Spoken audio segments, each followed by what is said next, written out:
Siamo giunti a Matteo 26 e leggiamo i primi 13 versetti. Terminati tutti questi discorsi, Gesù disse ai suoi discepoli: Voi sapete che fra 2 giorni è Pasqua e che il Figlio dell'uomo sarà consegnato per essere crocifisso. Allora i sommi sacerdoti e gli anziani del popolo si riunirono nel palazzo del sommo sacerdote, che si chiamava Caifa, e tennero consiglio per arrestare con un inganno Gesù e farlo morire. Ma dicevano: non durante la festa, perché non avvengano tumulti fra il popolo. Mentre Gesù si trovava a Betania, in casa di Simone il lebbroso, gli si avvicinò una donna con un vaso di alabastro di olio profumato molto prezioso e glielo versò sul capo mentre stava a mensa. I discepoli, vedendo ciò, si sdegnarono e dissero: Perché questo spreco? Lo si poteva vendere a caro prezzo per darlo ai poveri. Ma Gesù, accortosene, disse loro: Perché infastidite questa donna? Essa ha compiuto un'azione buona verso di me. I poveri infatti li avete sempre con voi. Me invece non sempre mi avete. Versando questo olio sul mio corpo lo ha fatto in vista della mia sepoltura. In verità vi dico, dovunque sarà predicato questo Vangelo, nel mondo intero, sarà detto anche ciò che essa ha fatto in ricordo di lei. Questi argomenti li abbiamo già trattati nei capitoli precedenti. Versetti 14-16. Allora uno dei 12, chiamato Giuda Iscariota, andò dai sommi sacerdoti e disse: Quanto mi volete dare perché io ve lo consegni? E quelli gli fissarono 30 monete d'argento. Da quel momento cercava l'occasione propizia per consegnarlo. Il numero 30 rappresenta il destino che deve essere compiuto assolutamente. È collegato all'energia della manifestazione e dei maestri ascesi, di cui Gesù incarna il Cristo, Signore Maitreya. Rappresenta il sacrificio e il martirio.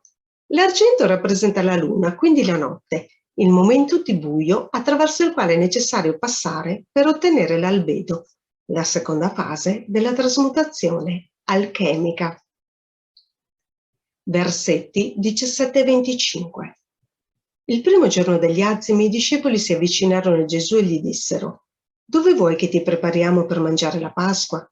Ed egli rispose: Andate in città da un tale e ditegli: Il maestro ti manda a dire: Il mio tempo è vicino, farò la Pasqua da te con i miei discepoli. I discepoli fecero come aveva loro ordinato Gesù e prepararono la Pasqua. Venuta la sera si mise a mensa con i 12. Mentre mangiavano disse: In verità io vi dico, uno di voi mi tradirà. Ed essi, addolorati profondamente, incominciarono ciascuno a domandargli: Sono forse io, Signore? Ed egli rispose: Colui che ha intinto con me la mano nel piatto, quello mi tradirà. Il figlio dell'uomo se ne va, come è scritto di lui, ma guai a colui dal quale il figlio dell'uomo viene tradito. Sarebbe meglio per quell'uomo se non fosse mai nato. Giuda il traditore disse: Rabbì, sono forse io. Gli rispose: Tu l'hai detto. Il percorso iniziatico di Gesù Cristo volge al termine ed è necessario il tradimento di Giuda, anima grande incarnatasi per dar modo al Maestro di morire e rinascere così a vita nuova. Versetti 26-41. Ora, mentre essi mangiavano, Gesù prese il pane, pronunziata la benedizione, lo spezzò e lo diede ai discepoli dicendo: Prendete e mangiate, questo è il mio corpo. Poi prese il calice e dopo aver reso grazie lo diede loro dicendo: Bevetene tutti, perché questo è il mio sangue dell'alleanza, versato per molti in remissione dei peccati. Io vi dico che da ora non berrò più di questo frutto della vite fino al giorno in cui lo berrò nuovo con voi nel regno del Padre mio. E dopo aver cantato l'inno uscirono verso il monte degli Ulivi. Allora Gesù disse loro: Voi tutti vi scandalizzerete per causa mia in questa notte. Sta scritto infatti: Percuoterò il pastore e saranno disperse le pecore del gregge. Ma dopo la mia risurrezione vi precederò in Galilea. E Pietro gli disse: Anche se tutti si scandalizzassero di te, io non mi scandalizzerò mai. Gli disse Gesù: In verità ti dico, questa notte stessa, prima che il gallo canti, mi rinnegherai 3 volte. E Pietro gli rispose: Anche se dovessi morire con te, non ti rinnegherò. Lo stesso le dissero tutti gli altri discepoli. Allora Gesù andò con loro in un podere chiamato Getsemani e disse ai discepoli: Sedetevi qui, mentre io vado là a pregare. e presi con sé Pietro e i due figli di Zebedeo, cominciò a provare tristezza e angoscia. Disse loro: «La mia anima è triste fino alla morte, restate qui e vegliate con me». E avanzatosi un poco, si prostrò con la faccia a terra e pregava dicendo: «Padre mio, se è possibile passi da me questo calice, però non come voglio io, ma come vuoi tu». Poi tornò dai discepoli e li trovò che dormivano, e disse a Pietro: «Così non siete stati capaci di vegliare un'ora sola con me? Vegliate e pregate per non cadere in tentazione. Lo spirito è pronto, ma la carne è debole». Qui nel Getsemani l'energia cristica abbandona Gesù per permettergli di compiere l'ultima fase del suo percorso. Il corpo diviene così di nuovo sottoposto alle tentazioni dell'ego, quindi allo sfuggire al dolore che lo aspetta. Lo spirito è pronto a questo. Ora è necessario saper sopportare la debolezza dell'apparato psicofisico, fare quell'ultimo gesto che porta a superare se stesso. Versetti 42-50. E di nuovo allontanatosi pregava dicendo: «Padre mio, se questo calice non può passare da me senza che io lo beva, sia fatta la tua volontà». E tornato di nuovo trovò i suoi che dormivano, perché gli occhi loro si erano appesantiti. E lasciatili si allontanò di nuovo e pregò per la terza volta, ripetendo le stesse parole. Poi si avvicinò ai discepoli e disse loro: «Dormite ormai e riposate. Ecco, è giunta l'ora nella quale il Figlio dell'uomo sarà consegnato in mano ai peccatori. Alzatevi, andiamo. Ecco, colui che mi tradisce si avvicina». Mentre parlava ancora, ecco arrivare Giuda, uno dei 12, e con lui una gran folla con spade e bastoni, mandata dai sommi sacerdoti e dagli anziani del popolo. Il traditore aveva dato loro questo segnale dicendo: «Quello che bacerà è lui, arrestatelo». E subito si avvicinò a Gesù e disse: «Salve, Rabbì», e lo baciò. E Gesù gli disse: «Amico, per questo sei qui». Allora si fecero avanti e misero le mani addosso a Gesù e lo arrestarono. La frase pronunciata da Gesù, «Amico, per questo sei qui», è una frase di gratitudine perché si è preso l'onere di svolgere quel ruolo talmente delicato e pesante che solo un'anima potente può essere in grado di fare. Versetti 51-75.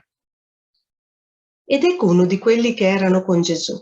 Messa mano alla spada, la estrasse e colpì il servo del sommo sacerdote, staccandogli un orecchio.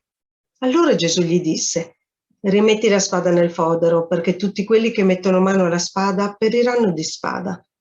Pensi forse che io non possa pregare il Padre mio, che mi darebbe subito più di 12 legioni di angeli?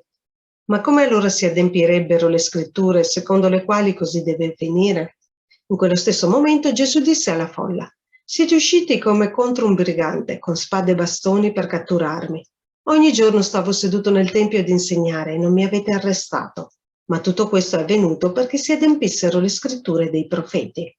Allora tutti i discepoli, abbandonatolo, fuggirono. Or quelli che avevano arrestato Gesù lo condussero dal sommo sacerdote Caifa, presso il quale già si erano riuniti gli scribi e gli anziani. Pietro intanto lo aveva seguito da lontano fino al palazzo del sommo sacerdote, ed entrato anche lui si pose a sedere tra i servi per vedere la conclusione. I sommi sacerdoti e tutto il sinedrio cercavano qualche falsa testimonianza contro Gesù per condannarlo a morte, ma non riuscirono a trovarne alcuna, pur essendosi fatti avanti molti falsi testimoni. Finalmente se ne presentarono due che affermarono: «Costui ha dichiarato: posso distruggere il tempio di Dio e ricostruirlo in 3 giorni». Alzatosi il sommo sacerdote gli disse: «Non rispondi nulla, che cosa testimoniano costoro contro di te?» Ma Gesù taceva. Allora il sommo sacerdote gli disse: «Ti scongiuro per il Dio vivente, perché ci dica se tu sei il Cristo, il Figlio di Dio».